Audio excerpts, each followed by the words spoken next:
দল নন, আরো অনেক ইসলামিক আদর্শের প্রতিষ্ঠান রয়েছে, দল রয়েছে, মতবাদ রয়েছে, তাদের কেউ কেউ সাথে আপনাদের বিরোধ রয়েছে। আমরা কি করে বুঝবো যে জামাতে ইসলামী প্রকৃত কোরআন বা রসুলের দেওয়া শরীয়তের অনুসারী? সেটা আমরা কিভাবে নিশ্চিত হবো? কারণ এরকম অনেকে আছে যারা খালেদ মহিউদ্দিন, আপনি দেখেন যে আপনার ঘরে কিন্তু, জি বলেন, আপনার পরিবারে আপনি একমাত্র সদস্য নন। আমি আশা করছি যে সেখানে আপনার মিসেস আছেন, আপনার ছেলে মেয়েরা আছে। এই 4-5 জন যারা আছে তাদের মত কিন্তু সব ব্যাপারে যে এক হয়ে যায় বিষয়টা এখন না। কিন্তু তারপরে পরিবার কিন্তু চলছে, পরিবার কিন্তু ভেঙে যায় না। মতের ভিন্নতা থাকবে, এটা একটা সৌন্দর্য।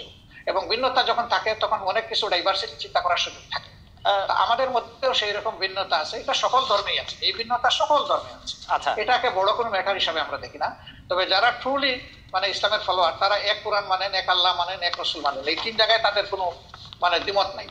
সুতরাং মতের মূল জায়গাটা ঠিক আছে, বাকি জায়গাগুলো খুঁটিনাটি একটু এদিক সেদিক হতেই পারে, এটা কোনো বড় ব্যাপার না। আচ্ছা, আমরা যদি এই প্রশ্নটা এইভাবে এখন আনি যে 5 আগস্টের পরে সংখ্যালঘু সম্প্রদায় আক্রান্ত হয়েছে, পরে মাদ্রাসার ছাত্রদের মন্দির পাহারা দিতে হয়েছে, সম্প্রতি আবার মাজার ভাঙার ঘটনা ঘটেছে, সম্প্রতি বলতে 1-2 সপ্তাহের মধ্যে মাজার ভাঙার ঘটনা ঘটেছে, দরবার আক্রমণ করা হচ্ছে তৌহিদি জনতার কথা বলে।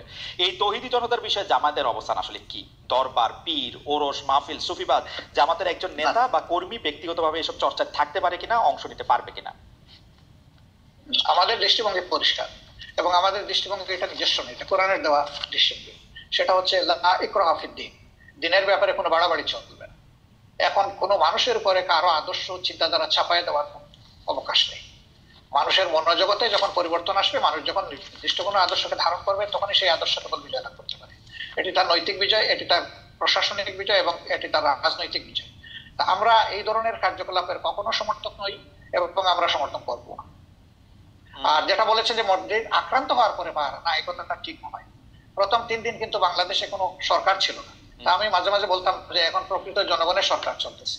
আমরা কিন্তু দ্বিতীয় দিন সকালবেলা থেকে সকল মন্দির পাহারা দেওয়া শুরু।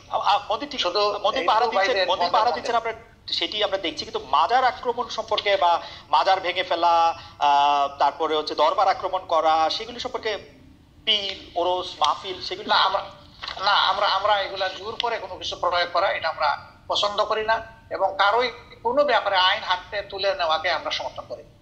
জনাব শফিকুর রহমান, আপনি কি জানেন যে আপনি কি জানেন কিছু মাজার, দরবার এগুলিকে আক্রমণ করা হয়েছে?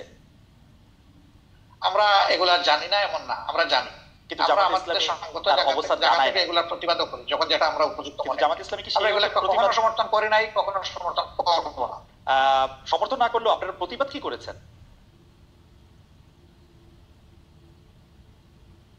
ডাক্তার শফিকুর রহমান, আপনারা কি প্রতিবাদ করেছেন?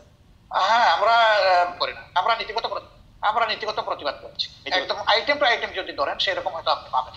ওকে, অর্থাৎ আপনি মনে করছেন যে মানে এই ধরনের কাজের সাথে মানে আপনি সমর্থন তো করেনই না, বরং এইগুলি আপনারা যখন প্রতিবাদ দরকার মনে করবেন তখন করবেন। আমি আবার এটা, আপনার কাছে কি মনে হয় যে এই সরকারের সাথে আপনার একটা নিবিড় সম্পর্ক রয়েছে, বা অনেকে এটাও বলে থাকেন যে আন্দোলনটি হয়েছে আওয়ামী লীগ সরকারের বিরুদ্ধে, অবশ্যই আওয়ামী লীগ সরকার ফেসিস্ট একটি সরকার ছিল, যে সরকার 15 বছর ধরে মানুষের গণতান্ত্রিক অধিকার হরণ করে গেছিল, কিন্তু এই সরকারের বিরুদ্ধে যে আন্দোলন হয়েছিল সেই আন্দোলনে কি জামায়াত ইসলামের একটা বড় ভূমিকা ছিল? এই সরকার যারা এইটা করতে এসছে তাদের কি আসলে, তাদের সাথে কি জামায়াত ইসলামের একটা অনেক নিবিড় সম্পর্ক রয়েছে? কেন আমি প্রশ্ন করছি একটু আমি বলে রাখি, আমরা কিন্তু দেখতে পাচ্ছি ঢাকা সহ বা মানে ঢাকা যদি আমি স্পেসিফিক আমরা কিছু নাম বলি, পাবলিক ইউনিভার্সিটি গুলির উপাচার্য পদে বা অন্যান্য অনেক কি পজিশনে যাদের নিয়োগ দেওয়া হচ্ছে, অনেকেই বলছে তারা আপনাদের লোক। এই সরকারের মধ্যে জামায়াতে ইসলামী সবচেয়ে বেশি ডালপালা মিলছে বা সবচেয়ে বেশি প্রভাব বিস্তার করছে, এরকম দেখা যাচ্ছে মনে হচ্ছে। আপনি যেটা বলেছেন সেটা আমি এইভাবে দেখছি না। আমি দেখছি যে উপদেষ্টার মহোদয়দের সাথে আমাদের একদিনই কিন্তু ফর্মাল সিটিং হয়েছে। পার্সোনালি কারোর সাথে সম্পর্ক আছে, তাদের সাথে হয়তো পার্সোনাল লেভেলে কথা হচ্ছে, কিন্তু ফর্মাল মিটিং আমাদের একদিনই হয়েছে, যেদিন প্রথমে বিএনপিকে ডাকা হয়েছিল, তারপরে আমাদেরকে, এরপরে অন্যান্য দলকে এখন ডাকা হয়েছে। 3টা স্লটে তারা কনভারসেশন করেছিলেন বা ভিউজ এক্সচেঞ্জ করেছিলেন। তা আমরা সেখানে একটা কথা বলেছিলাম যে এখানে ব্যাপক সংস্কারের প্রয়োজন হবে, 15.5 বছরের অনেক জঞ্জাল সৃষ্টি হয়েছে, তো ক্লিয়ার করা লাগবে। আমাদের কথা একটাই থাকবে যে আপনাদের দৃষ্টিতে যারা ইফিশিয়েন্ট, কম্পিটেন্ট এবং স্মার্ট এবং এই দায়িত্ব পালনে যারা সক্ষম, তাদেরকে আপনারা বিভিন্ন জায়গায় পদায়ন করবেন। আমরা কোনো নির্দিষ্ট নাম আপনাদের কাছে রেফার করতে চাই, এটা আপনাদের নিরপেক্ষ বিবেচনার উপর, বিবেকের উপর আমরা ছেড়ে দিলাম। আর যারা এখানে নিয়োগ পাচ্ছেন, কোন শিক্ষককে আমরা বা অন্য কোনো দলের এইভাবে আমি আসলে তালাক করতে একেবারে মুটেই রাজি। কারণ শিক্ষক শিক্ষকই, তার মর্যাদা সকল ছাত্রের কাছে, তার পরিচয় তিনি একজন শিক্ষক। সেই হিসাবে তাকে যদি কোনো দলীয় রূপ দেওয়া হয়, তাহলে এটা তাদের প্রতি জাস্টিসও হয় না, আর তারা দায়িত্ব পালনেও সেই রকম সক্ষম হবেন।